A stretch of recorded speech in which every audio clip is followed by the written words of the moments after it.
Hello అండి, welcome back to our channel. మనం ఈరోజు ఈ వీడియోలో మామిడికాయ నిల్వ పచ్చడిని ఎలా పెట్టాలో తెలుసుకుందాం. చాలా ఈజీగా పెట్టచ్చు. పక్కా కొలతలతో ఈ వీడియోలో చెప్తాను. మీరు ఈ వీడియోని ఎక్కడ స్కిప్ చేయకుండా చివరి వరకు చూడండి. మంచిగా క్లారిటీగా అర్థమవుతుంది. ఫస్ట్ టైం పెట్టే వాళ్ళు కూడా ఈ వీడియోని స్కిప్ చేయకుండా చూస్తే మీరైతే ఈజీగా అయితే పెట్టేయచ్చు. ఎలాంటి ఇబ్బంది లేకుండా ఈ వీడియోని మీరు ఎక్కడ స్కిప్ చేయకుండా చూడండి. మామిడికాయ నిల్వ పచ్చడికి ముందుగా మామిడికాయలు కావాలండి. ఇవి పుల్లటివి తీసుకోండి. నేను తీసుకున్నవి మంచిగా పుల్లటివండి, ఫ్రెష్వి. వీటిని వాటర్లో ఒక 1 డే ముందు నానబెట్టుకోండి. 1 డే ముందు నానబెట్టుకుంటే మనకి మంచిగా ఫ్రెష్గా అవుతాయి మామిడికాయలు. లేకపోతే ఒక 5 to 6 అవర్స్ ముందైనా నానబెట్టుకొని ఈ విధంగా ముక్కలుగా కట్ చేయించుకొచ్చుకోండి. బయట కట్ చేసే వాళ్ళు ఉంటారు, లేకపోతే ఇంట్లో మీరైనా రిస్క్ తీసుకొని కట్ చేసుకోవాలనుకుంటే కట్ చేసుకోండి. ఎందుకంటే అంత షేప్గా అంత పర్ఫెక్ట్గా మనం కట్ చేసుకుంటే రావు. సో బయట అయితే కట్ చేయించుకొని తీసుకొచ్చుకున్నాము. వాటిని వాటర్లో వేసుకొని మంచిగా కడుక్కొని ఒక చిల్లున్న జల్లెట్లో వేసేసుకోండి. ముక్కల్ని వేసుకొని ఇప్పుడు ఇది జీడి అండి, జీడిని కూడా వేసుకోవాలి. జీడి కూడా మంచిగా టేస్టీగా ఉంటుంది. వాటి మీద ఉన్న పొట్టును తీసేసేయండి. నెక్స్ట్ ఇప్పుడు ఆవాలు తీసుకుంటున్నాను.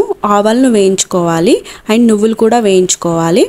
మెంతులు కూడా తీసుకుంటాను, మెంతులను కూడా వేయించుకోవాలి. వీటిని ఎంత మెజర్మెంట్లో తీసుకోవాలో చూపిస్తాను. నేను ఈ కప్పుతో తీసుకుంటున్నాను. మీరు కప్పు కానీ లేకపోతే గ్లాస్ కానీ ఏదన్నా ఒకటి అదిన్నే కంటిన్యూ చేయండి అన్నిటికీ.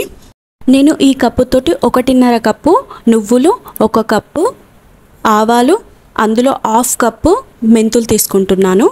1.5 కప్పు, మళ్ళొకసారి చెప్తాను వినండి.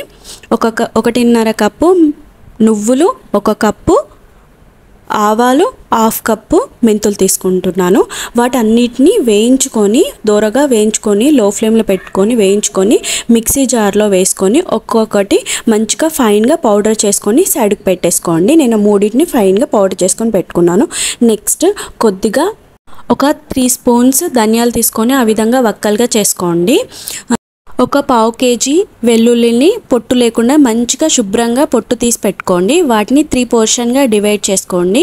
ఫస్ట్ పోర్షన్లో ఏంటంటే కొద్దిగా ఎల్లిపాయలను తీసుకోండి, మంచిగా దంచుకొని పోపు కోసం సైడ్కి పెట్టేసుకోండి. నేను మామిడికాయలు ఎంత క్వాంటిటీ తీసుకున్నానో చెప్పలేదు కదా, అవి ఒక 2 kgs మామిడికాయలు తీసుకున్నానండి.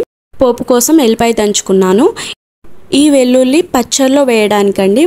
ఎంత పచ్చడిలో వెల్లుల్లి వేస్తే అంత టేస్టీగా ఉంటాయి. ఇప్పుడు పోపులోకి దంచిన వెల్లుల్లి, నువ్వులు, ఆవాలు, ధనియాలు, మెంతులు తీసుకుంటున్నాను. నెక్స్ట్ స్టవ్ వెలిగించి ఒక కడాయి పెట్టుకోండి. కడాయిలోకి 1/2 లీటర్ పల్లి నూనె వేసుకోండి. వేరుశనగ నూనె అండి, గ్రౌండ్ నట్ ఆయిల్. ఈ ఆయిల్ వేసుకోండి. ఈ ఆయిల్ పచ్చళ్ళలోకి మంచిగా ఉంటుంది, చాలా టేస్టీగా ఉంటుంది. సో వేరుశనగ నూనె వేసుకుంటున్నాను. ఆయిల్ హీట్ అయ్యాక ఇందులోకి 1 టేబుల్ స్పూన్ మెంతులు వేసుకోండి. 2 టేబుల్ స్పూన్ జీలకర్ర వేసుకోండి. 2 టేబుల్ స్పూన్ ఆవాలు వేసుకోండి. 2 టేబుల్ స్పూన్ నువ్వులు వేసుకోండి. ఒకసారి కలుపుకోండి నువ్వులు వేసుకున్న తర్వాత. నెక్స్ట్ ఇప్పుడు ఇందులోకి 2 టేబుల్ స్పూన్స్ ధనియాలు కూడా వేసుకొని కలుపుకోండి ఒకసారి. ఇప్పుడు మనం దంచుకొని పెట్టుకున్న ఎల్లిపాయని వేసుకోండి. కొద్దిగా వేసుకుంటూ గరిటెతో తిప్పుకోండి. ఎందుకంటే ఒకేసారి వేస్తే మొత్తం పొంగి ఆయిల్ మొత్తం బయటకు వచ్చేస్తుంది, పొంగిపోతుంది. అందుకే కొద్దిగా వేసుకుంటూ కలుపుకోండి. మీరు ఏ ఆయిల్లో వేసినా కూడా ఆ విధంగానే పొంగుతుందండి ఎల్లిపాయ వేసిన తర్వాత. అందుకే కొద్దిగా వేసుకుంటూ కలుపుకోండి.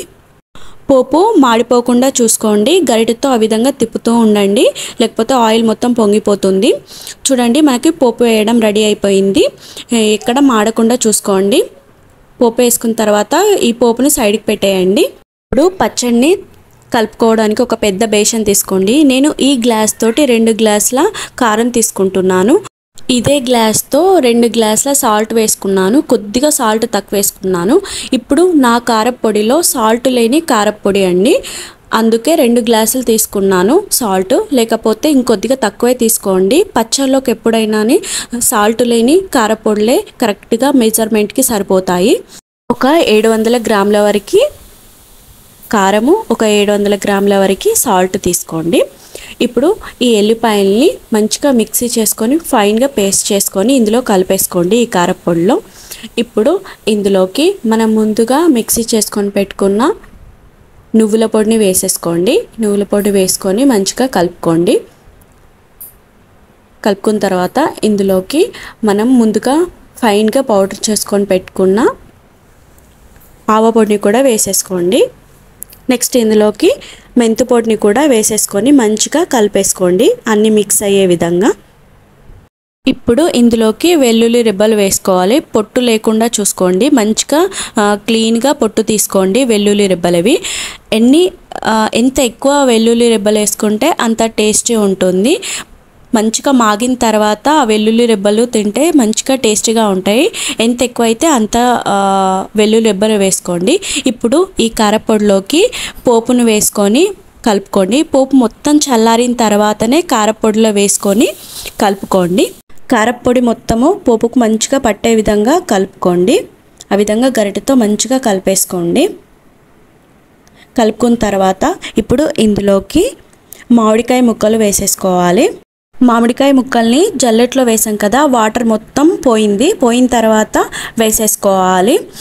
మామిడికాయ ముక్కలకి మంచిగా కారం పట్టే విధంగా కలుపుకోండి ఒక గరిటెతో.